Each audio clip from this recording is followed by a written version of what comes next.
millions of people take them in a bid to boost their well-being, but when it comes to dietary supplements I have always been a skeptic. Over the years, I've seen so many of these pills or potions hailed as the next big thing, only for them to come to nothing, or even in some cases to make your health worse.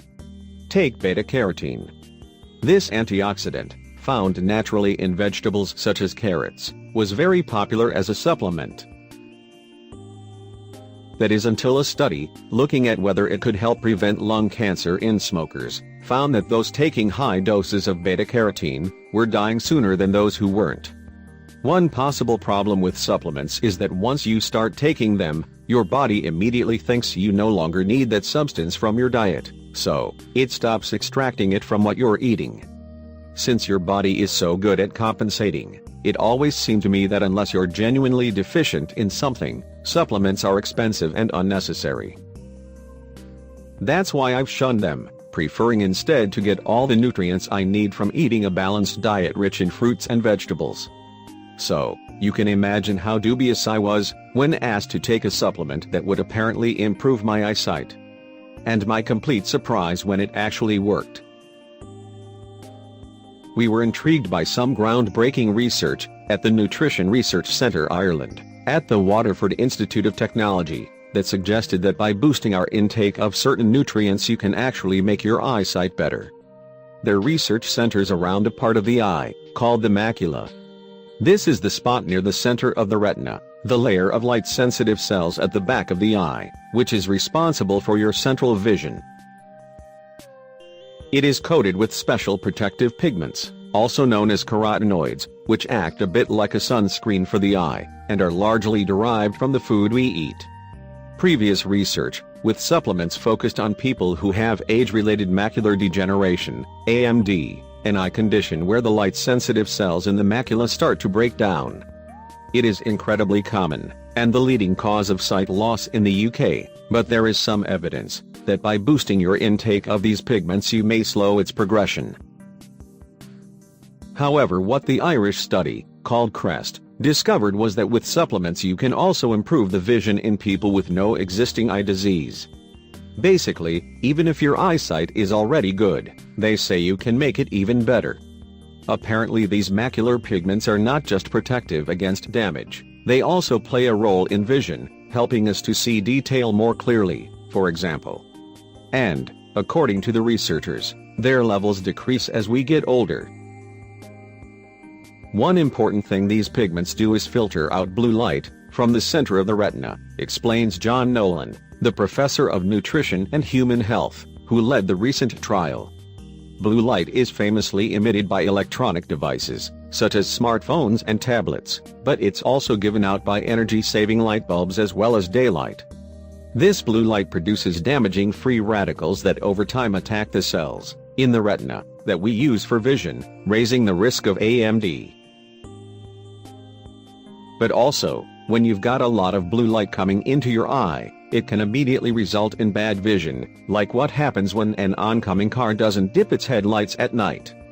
In their recent study, published in June, in the Journal of Investigative Ophthalmology and Visual Science, half the participants took a daily supplement, for 12 months, specifically, one containing a mixture of the carotenoids lutein, zeaxanthin and mesozeaxanthin. The first two are found naturally in leafy green vegetables, such as kale and spinach, orange peppers, as well as in the yolk of eggs. Though mesozeaxanthin may be present in some fish and seafood, it is apparently difficult to get in high quantities in diet, and is mainly made in the body itself. For our experiment, we wanted to see whether we could produce the same benefit through food. 10 willing volunteers, all with normal eyesight, who agreed to drink a daily smoothie containing ingredients such as kale and kiwi, for 5 weeks. Unfortunately for me, I was traveling a lot, so for convenience's sake it was decided that I should take the supplement instead. But first I was subjected to a battery of sophisticated eye tests, at City University in London, which are used by pilots, to examine all aspects of my vision and establish my starting point. And this was where I had my first shock. I'm short-sighted, and have worn glasses since I was 10, but once I'm wearing them I've never had any problems. What's more, I'm a fan of eye-friendly foods. I regularly eat eggs for breakfast and love kale and peppers. But when I took these tests, where, for example, you are shown very faint, colored arrows zooming around, and you have to determine which direction they are going in, they found that while my eyesight was generally what you'd expect for my age group, my ability to detect the colors yellow and blue was considerably worse than average. It was very poor. The damage may have been caused by the fact that I was, unknowingly, a type 2 diabetic for several years, until I lost a lot of gut fat while intermittent fasting. It was worrying, but the real surprise was to come later. After 5 weeks of the smoothie diet, our volunteers were given blood tests which found raised levels of lutein in their blood, but there were no significant improvements in their eyesight. It's possible that guzzling these smoothies for a bit longer would lead to more noticeable improvement, but from our brief test period it was too early to say. After 12 weeks of taking the supplements, not only were there markedly increased levels of pigment in my eyes, which they measured by shining beams in my eyes, to see how well the blue light was absorbed, but I also performed better on almost all the eye tests. My contrast sensitivity had markedly improved, that is, my ability to see objects that may not stand out much from their background.